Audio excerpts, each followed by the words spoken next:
I was part of the last generation to take advantage of the illegal marijuana gold rush. I knew dudes that were tortured during the drought. They make us lift our shirts up, turn around, make sure we're not wearing any wires. You could just get killed and they'll feed your body to the fucking mountain lions. Staring death that close to the face, and that's how real it got. I don't tell these stories to glorify it. This is just the truth.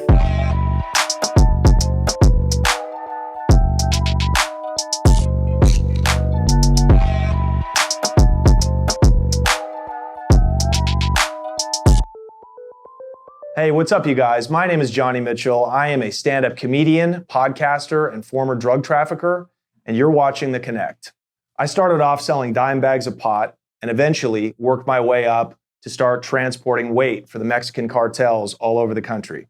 I made millions of dollars and ultimately wound up serving time in prison. I'm going to give you an insider's perspective on what the world of drugs is actually like, from small-time dealing to major trafficking to prison, and the global economy that thrives off of all of it. In this episode, we're going to be talking about marijuana trafficking, its history, how I got my start, and where the business is today. Now, in order to understand my story, you have to understand the history of marijuana prohibition and the birth of the black market. So marijuana prohibition really goes back to the beginning of the 20th century. In 1914, there was a tax placed on it by Congress under pressure from competing industries, right? So you had the cotton industry, the nylon industry, the paper industry. They were all worried about the rise of hemp use, which of course comes from the cannabis plant. Hemp is a more durable product. Some say you can make it cheaper and it lasts longer. So these were all threats to these competing industries. They put pressure on the politicians. 1914, they pass a big tax on cannabis cultivation. But it wasn't until 1937 that it actually gets outlawed as an illegal substance. And there's a few reasons for this. First, the racist undertones. We've all heard about the movie Reefer Madness, the propaganda film that shows a black man smoking a reefer stick and then attacking a white woman. And the ultimate end of the marijuana addict. Hopeless insanity. See this important film now, before it is too late. A lot of Mexican migrants used it. Day laborers would smoke the stuff to ease the pain of working under the sun all day. And then the continued influence of Big Pharma, who helped pass the Tax Act on it back in 1914. They wanted total control of the market to be able to push their medicines for all the ailments that cannabis cured. But it wasn't until the late 1960s that the rise of the black market and the business around illegal marijuana trafficking begins.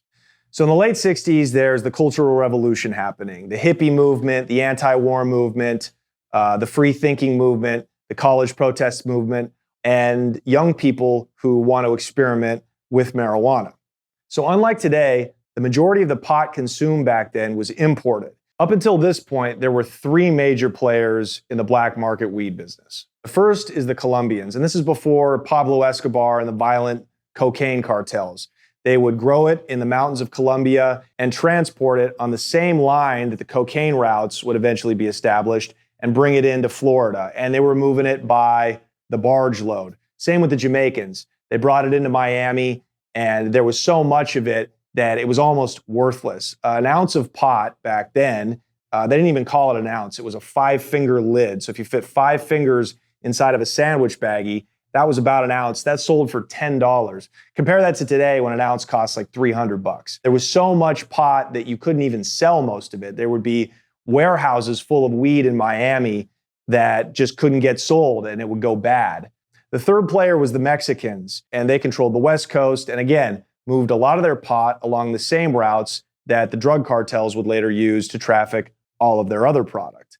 And they were the first ones to develop pot without seeds in it. It was called Acapulco Gold. Your parents probably remember smoking it. They figured out how to isolate the female pot plant during harvest, get rid of the male plant so it wouldn't cross-pollinate it, and hence create a bud that did not have seeds, or sin semilla, right? And you got to remember, this is before highly organized drug cartels. This is just a loose organization of people in certain countries that had geographical ties to the US that wanted to make money. It was a smuggling business. It wasn't a global trafficking business yet. So while all this is happening and a cultural revolution is going on in the United States, a fourth player emerges, this time in Northern California. The hippie movement, which we've all heard about, which started the free love movement, began to migrate out of the city into the northern counties of California, like Mendocino and Humboldt. And this is called the Back to Earth movement. So it was a bunch of hippies who were tired and disillusioned with the city life, who wanted to move to these isolated communities in the forest and start their own society. Now, to fund all of this, they began, you guessed it, to grow and transport marijuana. This was the beginning of the domestic cultivation of marijuana in the United States. It was their children in the 90s and the 2000s who really took it and made it a multi-billion-dollar a year business. And they eventually ended up putting the Mexican cartels out of business because they knew they had the most optimal environment, lots of rain, lots of sun, and thousands of acres of thick, federally protected forest in which to grow the best marijuana. And those were the people who supplied me with my weed. I was part of the last generation to take advantage of the illegal marijuana gold rush. Now it's 2004. I'm 18 years old. I'm living in Portland, Oregon with my parents. I'm just graduating high school. I don't have any ambitions. I'm a pothead. I never dreamed that I would grow up to be a drug trafficker, certainly not. I'm from a good family. My father is a lawyer, and I get into the drug business the way anybody gets into it. At the very bottom, I went in on an ounce with a friend of mine. We paid $250 to some guy. It wasn't of any quality. We got totally ripped off. We were pretty much just selling weed the way potheads used to do it so we could smoke for free. I'm not gonna lie, I love the rush of it though. I've always loved drug dealing. I never really cared about weed in that sense, but I loved being bad. I loved doing dirt, as we said. We would get an ounce, 28 grams, we'd bag it up into 10 and 20 bags, and we were lucky if we could turn 250 into like 320. If we made $80 at the end of the week, it was like having a paper route. That was good enough for us. We were total bums with it, right? But I knew there was something more to the game because we would see these guys who blew up or went big time, as we called it. And they would basically pay their living by selling pot. And we thought that was like the craziest shit ever. We couldn't believe that people could actually make a living selling weed. We thought it was just a drug cartel thing. We just thought that, Scarface and The Wire, we thought it was just these street people, real gangsters that could actually blow up and make real money from drugs. So I said, there's got to be something deeper to this. Like, how do we figure this out? And at the time, the weed game is as competitive as it is now. The difference is it was controlled by gangs. So you got Hell's Angels and different biker gangs bringing shit in from Canada, South. We called it BC Bud. You had the Mexican cartels, of course, which had these huge grow operations outdoor on federal land in Southern Oregon and Northern California. The rednecks, the hippies that I spoke about, they, of course, had their share of the market. And then you had Mexican bud. Mexicans still imported a lot of the weed that people smoked. But even by 2004, nobody on the West Coast was smoking it or dealing it. That was brick weed. That was shit to us. That was what bums in the Midwest and the South had to smoke because they didn't have the good shit that we had in Oregon and Northern California. So nobody ever touched the Mexican weed. There's also indoor weed by this time, hydroponic.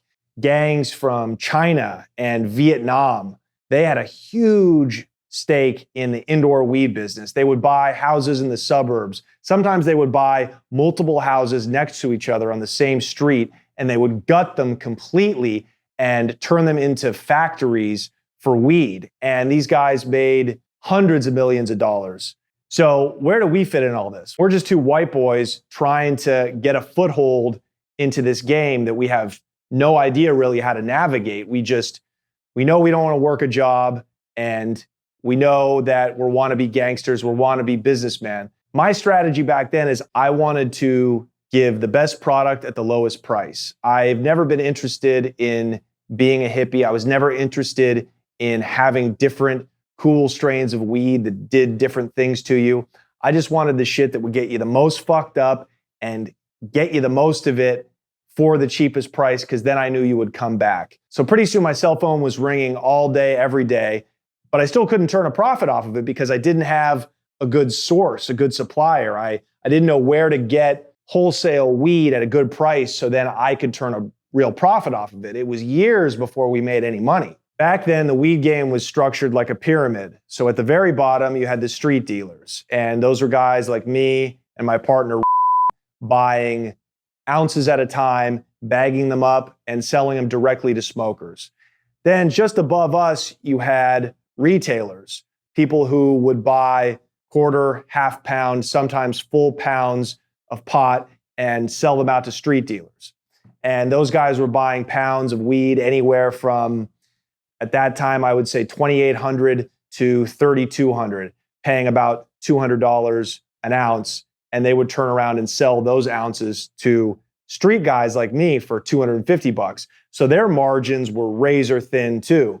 And just above those guys, you had weed wholesalers. You'd had guys that were going straight to the source or the growers, right? Those guys, whether they were cartel members, rednecks, or Asian gangs who were growing pot indoors, these wholesalers were going to them to pick up their supply. And they would pick up anywhere from 10 to 100 pounds at a time and then bring them back and give them out to retailers 5 to 10 pounds at a time. And then, of course, at the very top of the pyramid are the kingpins, and those are the growers.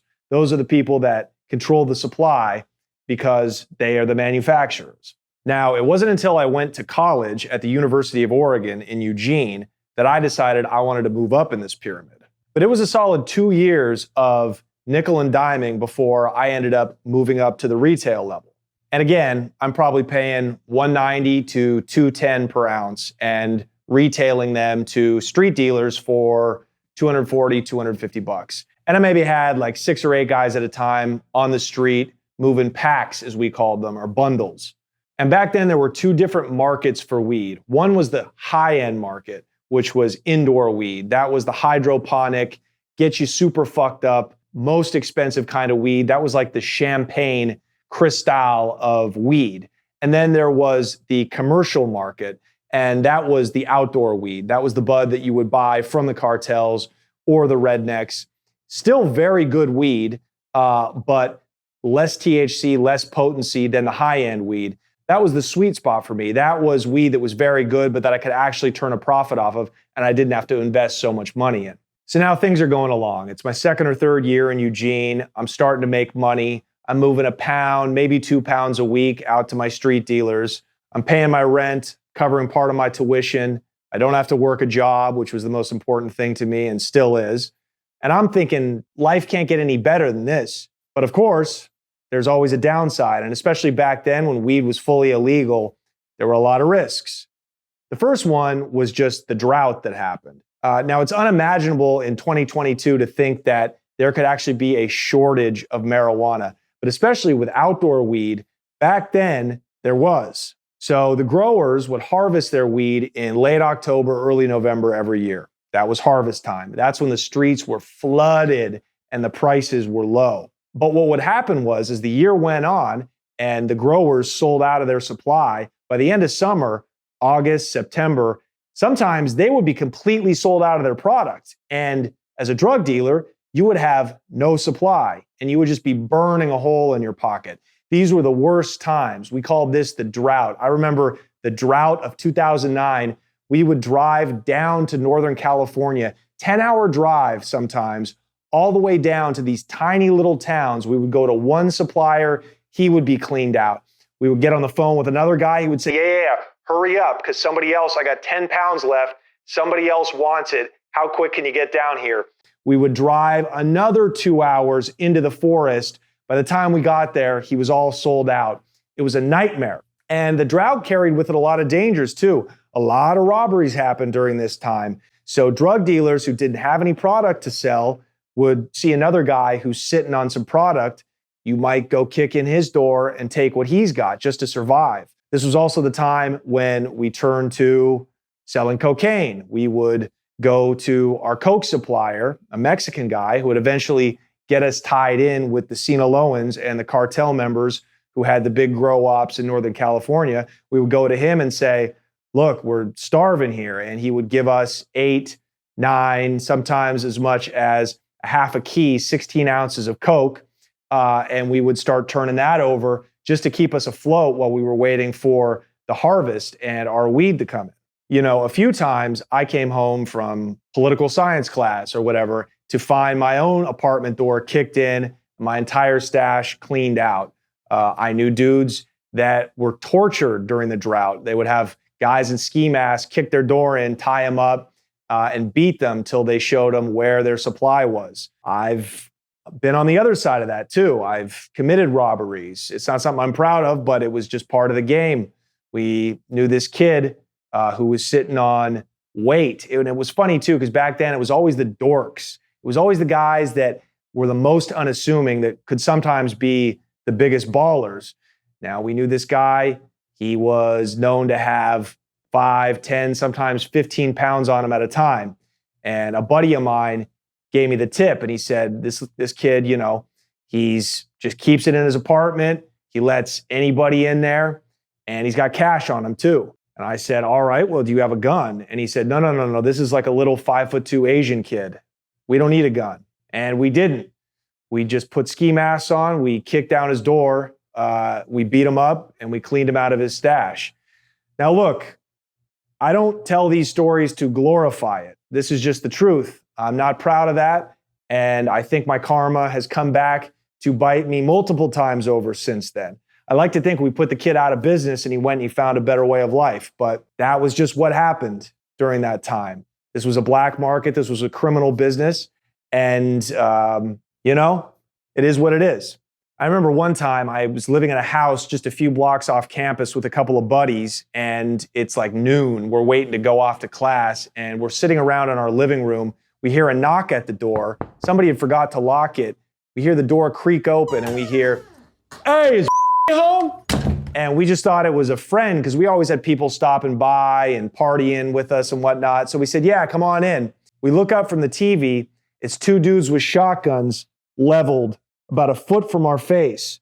And we're like, ho, slow down there, cowboy, And I guess they heard that we were balling, and they ransacked the house. By this time, we knew well enough to not keep the product where we slept, so they didn't find anything, maybe a few ounces, a couple $100 in cash, and they ran out. But, staring death that close to the face, and that's how real it got. One person got ripped off, and the other person went and ripped somebody else off. It was all about, it was like a jungle, right? You robbed somebody who you thought wouldn't retaliate back. We knew guys who didn't even go to school who would come up from Oakland and all the way down from Seattle, usually gang members, and their entire business was built around robbing drug dealers. The other big risk, of course, was the law, the cops. Now, to be honest with you, back then, we were way more worried about getting robbed than we were of getting our house raided. You can call it white privilege, you can call it being naive, whatever it was. We were just not that worried about the cops back then. It wasn't until we leveled up in the game and we started going down and buying our product wholesale from the growers and transporting it north back up to Eugene and Portland and across state lines, did we really worry about law enforcement. But we'll get into that in a different video. It was an outlaw business, plain and simple. And quite frankly, that's what I loved about it. Any drug dealer or any criminal will tell you there is no greater thrill than the rush that you get from making illegal money. We loved every minute of it, and I wouldn't have done it if it didn't involve those risks. That's why I don't sell drugs now, partly because I don't want to go back to prison, but also because the risks and the rush just aren't there now that weed is basically legal. So it's 2007, 2008. We're going through drama. We're making money, but we know we need to level up in the game. We know we need to become the wholesaler. To make any money in any business, but especially the drug business, you need to be buying your product at the lowest price possible. And back then, every weed dealer wanted to meet a grower. You had to get to the grower. But it's not like today where you can Google search somebody who grows weed. You had to have the in.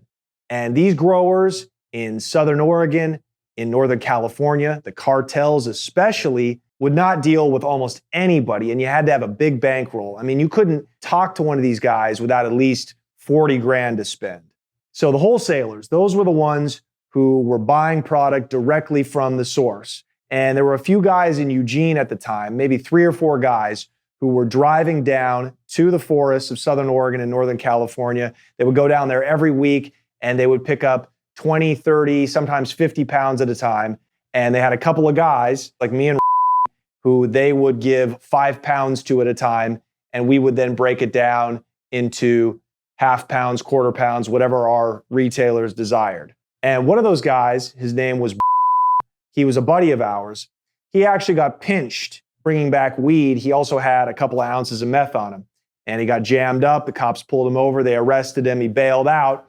But this guy was getting ready to go do some time. He came to us and asked if we would like to meet his supplier. We had to pay him $5,000 just for the introduction. That's how valuable we knew this was going to be for us. So we pay him $5,000. We get in his car. We make the 10-hour drive south to this tiny little town called Garberville in Mendocino County. Now that little town's become famous because it is the gateway to Mendocino County. Now once we get to Garberville, we drive, I'm not exaggerating, almost 5 hours into the mountains. And it looks like Deliverance. These are the sticks. I'm talking about it's big rig trucks and do not trespass signs. There's like bullet holes in the stop signs as you're going through, guard dogs in front of every gate. It is the Wild West up there. A lot of people go missing every year. A lot of homicides get traced back to that region because you could just get killed and they'll feed your body to the fucking mountain lions. There is no law up there. It was sketchy as fuck, but we're excited because we're going to meet the Connect. Now we get to the top of this bluff and there's this huge gate that starts opening up. And this was like redneck Miami Vice. There's a couple of guys with shotguns and pit bulls as the gate opens. We fucking roll down this bumpy ass hill and we get to this tiny little house. And next to it is this gigantic greenhouse. And we know exactly what's inside. So the two owners of the operation come out and meet us. They make us lift our shirts up, turn around, make sure we're not wearing any wires. And so I say, show me something. They take us back into this little garage area. And it's just a hut, really. They pull up a false floor. These guys like drilled out the earth and then made it a little trap door. They pull the floor up and there's gotta be no less than like 500 pounds of weed harvested, bagged up, ready to go that I'm staring at. Most people would be terrified. I'm jumping for joy. We finally found the Connect. So we picked up 20 pounds right there. 40 grand, $2,000 a pound. Now we're in the game. Now we're the supplier. We're the wholesaler. Now we can start selling in bulk to other retailers. So we've just moved up to the second highest rung in the marijuana business, the middleman.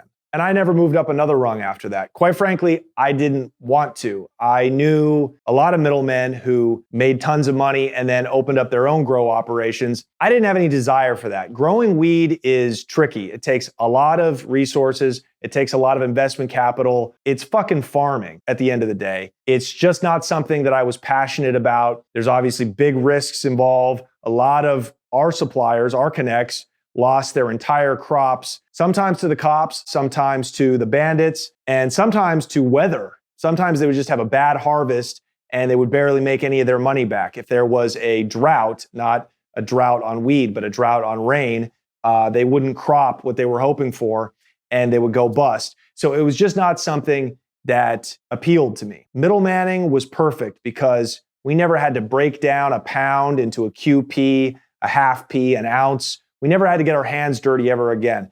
After that point, after meeting the Connect, I never opened up another bag of weed unless it was to ship it or mail it across the country.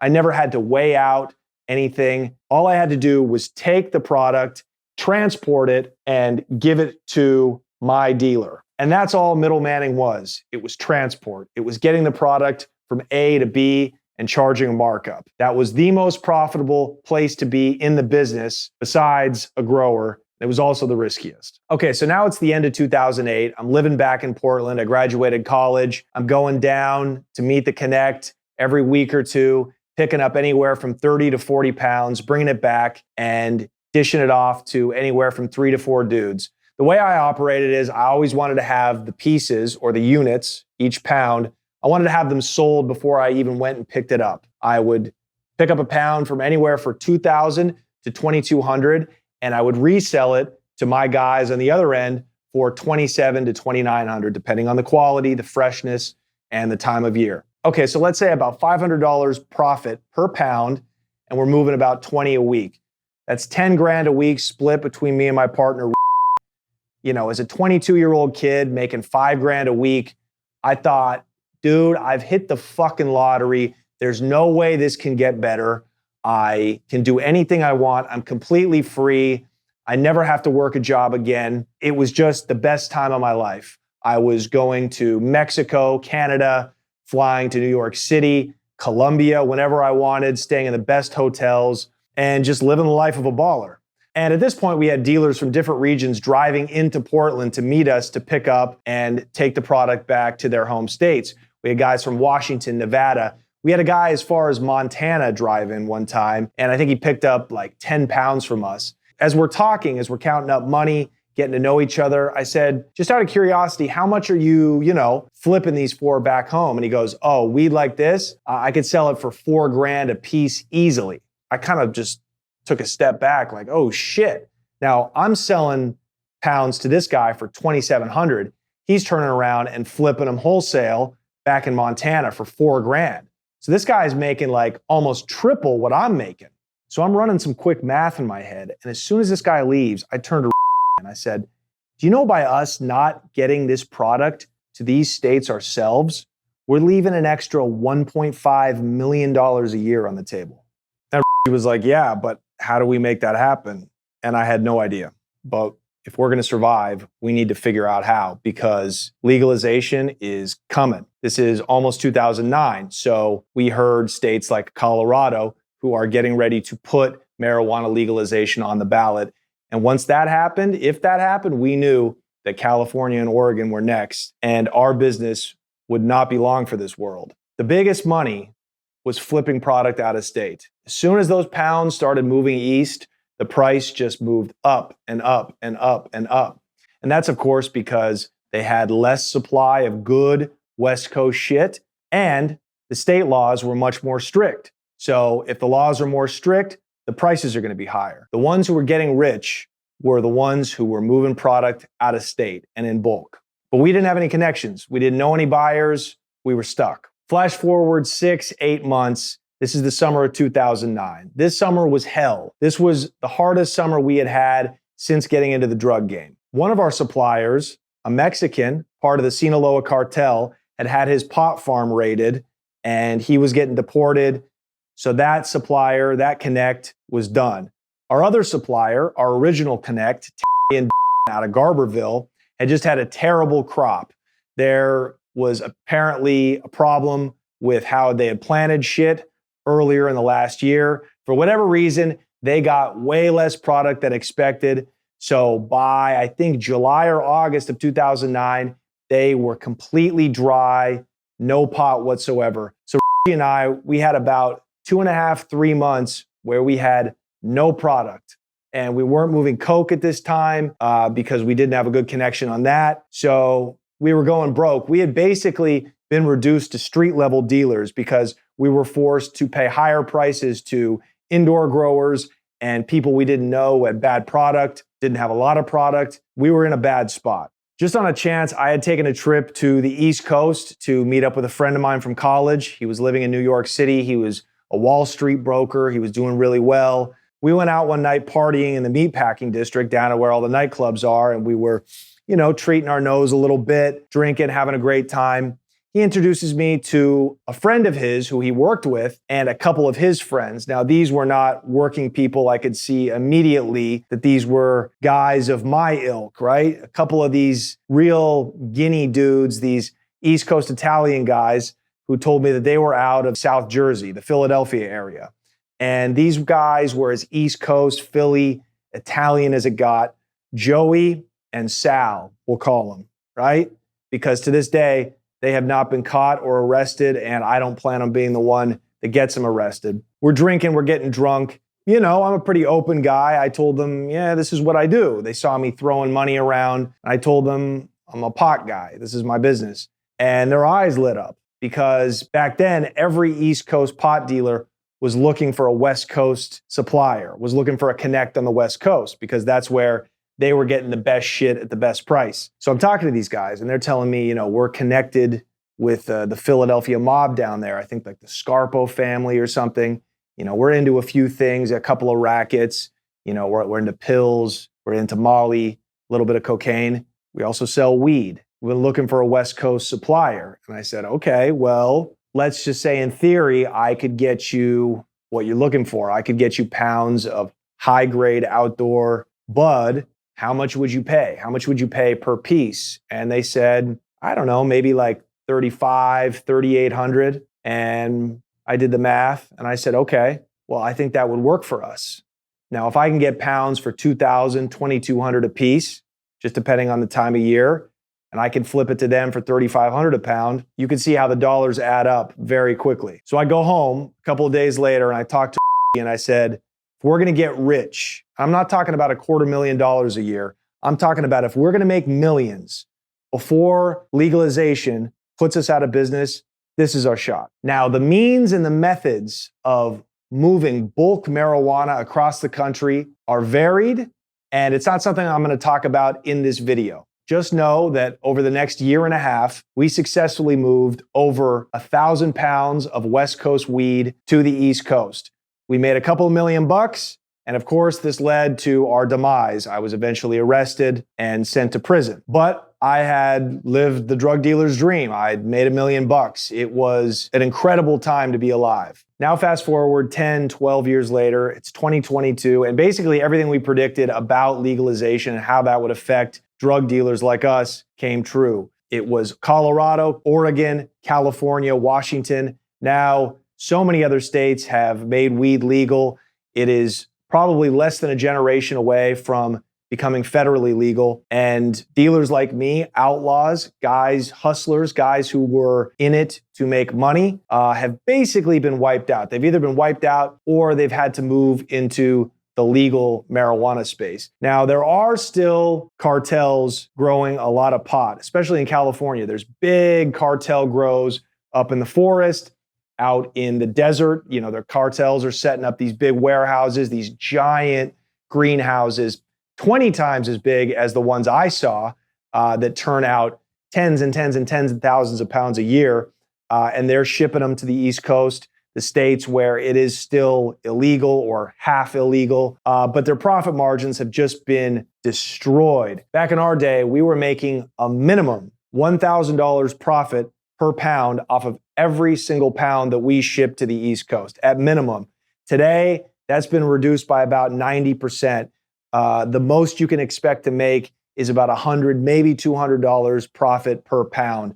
That means if you want to make any kind of real money, you've got to be involved in one of these gigantic, large-scale cartel operations. And quite frankly, the cartels ain't letting you in. They don't need you anymore. They have got a stranglehold on what remains of the kind of transnational interstate trafficking operation when it comes to marijuana. The other guys who are making money are the guys who own dispensaries. Now, there are a lot of guys still making money in the illegal space. California is still, I think 80% of the market is still black market weed, but it's guys who also operate with one foot in the legal game. These are usually the trap shop owners, guys who own dispensaries, but they kind of sell weed out the back door, you know what I mean? Or people who grow weed, but only have a license to grow a certain amount and they grow a big amount. That's another way to make money, is to be vertically integrated. So guys who own the means of production and the means of retail distribution. So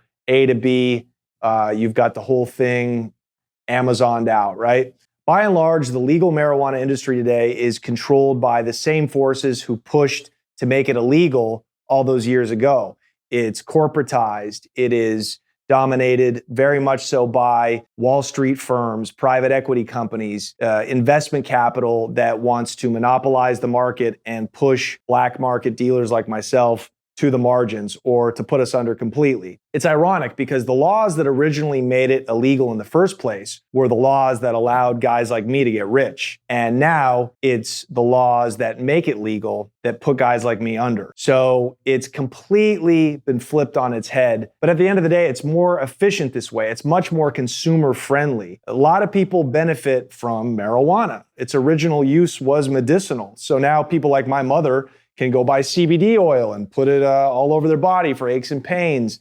People don't have to go to a sketchy guy in an alleyway to get marijuana to smoke to help cure the pain they have from chemotherapy if they're cancer patients or whatever. So it's just the evolution of the business dealing in a product that appeals to so many people. And it's just a stone's throw away now from becoming completely legal federally. I don't know why to this day we're still holding on to it. I don't know if it's the vestiges of the Bible Belt or the conservatives in Congress. Nobody seems to care anymore. There's no taboo around smoking weed. So I really don't know what the holdup is. I just know those dealers that are still hanging on in the black market are scrambling to get that money while it's good. And even when it becomes legal, I'm sure they'll figure out a way to make money out of it. I've heard cartels in Colombia, drug cartels, cocaine cartels, are now figuring out how to grow and ship weed legally to international markets, to countries where it is legal. So drug dealers will always find a space, will always find a way. Life finds a way. And so too do drugs. And there's no excitement in it anymore. The laws have changed to where even if you get raided, the most you're going to get is a ticket. You know, the sheriff's office out in Palm Springs will raid a cartel grow that will have 20,000 plants and nobody will go to jail. They'll simply write a ticket to be summoned in court because they don't want to take you to jail anymore. They want your money. They want to fine you, which is what this whole thing has been about from the beginning. It's been about taking your money. Even the war on drugs and taking you to jail is about making money. They make money from prison. They make money off the contracts in prison. So, and that's a whole other discussion, but it's really a different business. It's not something that I ever really wanted to be involved in. I don't love, no offense, I don't love pot culture. I think it's kind of dumb. I mean, at the end of the day, you're getting high. It's drugs. And I think it's probably, even though it's good for medicinal purposes, and it is good that people that need it can access it now easier than in the days when it was illegal, it's not something that I'm passionate about, right? My whole goal was to make millions and get out and take those millions and invest it in legitimate businesses, in real estate, in other money-making operations. So I would then never really have to worry about money again, right? That's the whole dream of the criminal. It's not just to make his millions, but it's to make his millions and get out. And we'll talk about that in future videos. But I will tell you that a lot of guys ended up making a lot of money and they did end up getting out. Even guys who made millions and went to prison, they stashed those millions away, right? Guys like me and middlemen making $2, $4, $8 million a year trafficking marijuana eventually got caught. Everybody does when you're trafficking at that high of a level, but they managed to save it and stash it away. And if the law didn't find it, man, when you got out, the world was your oyster. So we'll talk about that. But I wanted to relay my story to you. I wanted to let you know where I'm from and how my experience in the drug game made me see a whole different element, not only of society, but of how the war on drugs works and how the politics of it work. Well, that's it for this week. Thank you so much for tuning in. Make sure to subscribe to the channel and turn on your notifications. We have a lot of content coming at you because I promise what I've said today barely scratches the surface of the drug business and what I know about the game. My name's Johnny Mitchell. Thank you for watching The Connect.